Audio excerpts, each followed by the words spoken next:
Before ko i-share ang story ko, I would like to introduce myself. I am April. I am from Mindanao, and I was born in a Seventh-day Adventist family.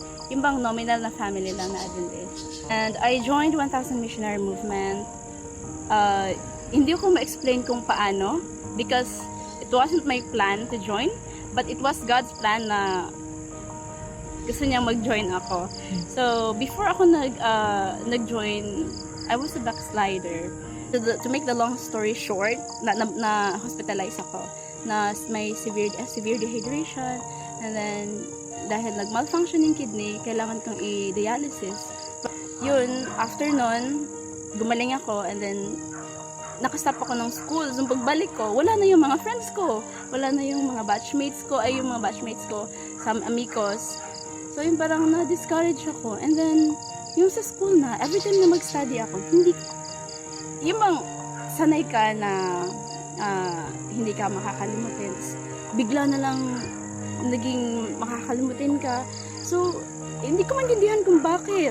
Pag nakikinig ako sa lecture, hindi ako makafocus. So, I was mad at myself. Yung bang pinapagalitan mo sa sarili mo, bakit hindi mo kaya ang ganitong bagay, hindi ka madali makaintindi. So, galit na galit ako sa sarili ko, and hindi ko naman question ng Panginoon.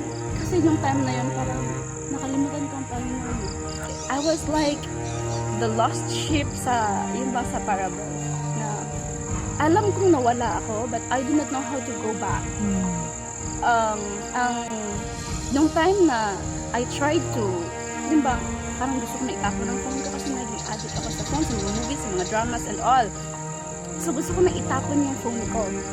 So, ginawa ko ang mga bagay, mga ways na pwede kong iwasan. Kasi yung mga na-realize ko na mali, hindi tama kasi even sa Sabat, hindi na ako nagsisimba, nagsiselfone na lang ako. Ay, yung bang sobra-sobra na siya na kaya ko hindi matulog for 2 days.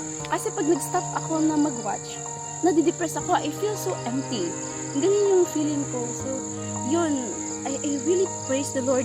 Doon ko nakita, dito sa 1000 Missionary, dito ko na-feel kung gaano ka-patient ang Panginoon sa akin.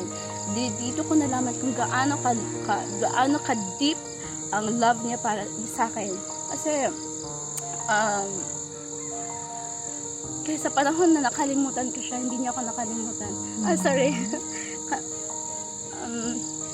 Sa mga nanonood, please, kung depressed kayo, kung may problem kayo, huwag kayo maghanap ng comfort kung saan-saan. Don't go to the world or sa left or right or saan ba.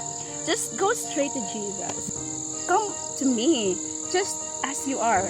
Kung akala ko dati na hindi ako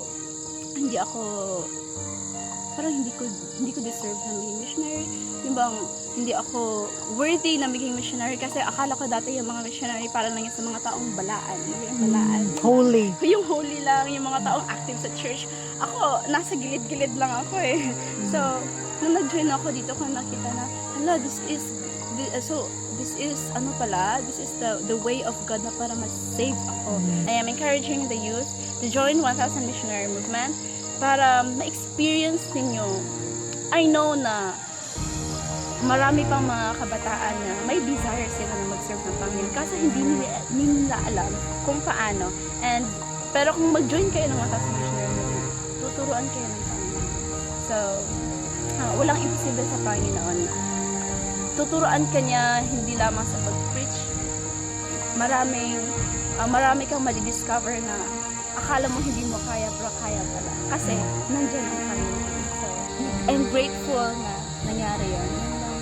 Na naging makakalimutan ko. Kasi, ako ang kasi sa tao before na, yung bang, bakit hindi niya kayang gawin ng isang bagay? Bakit hindi niya kaya yan? Madali lang naman yun ah. Madali lang naman yan, bakit hindi niya kaya? Ako yung kasi sa tao, yung bang pride yun, di ba? So, ako, thankful ako sa Panginoon kasi, yung bang, gusto ng Panginoon na maging humble tayo. Gusto ng Panginoon na maging loving tayo sa kapwa. So yun, napakasalamat ako dahil God wanted to save me. Kaya nangyari yun. Kasi He wanted to save me from ang pride. Baka kasi gusto ng Panginoon na mapunta ako sa langit. Kasi di ba yung mga prideful na tayo, hindi makapunta sa langit. So, I praise the Lord. Grabe yung love ng Panginoon para sa akin. So, yung mga trials, yung mga failures natin sa ating buhay, way yun ng Panginoon para maturuan tayo kung ano ang tama. God wants us to be humble so that ganang, ano ba yung tawag yun? Bang deserve or maging Deserving tayo. deserving tayo na makapunta sa langit. So, Amen.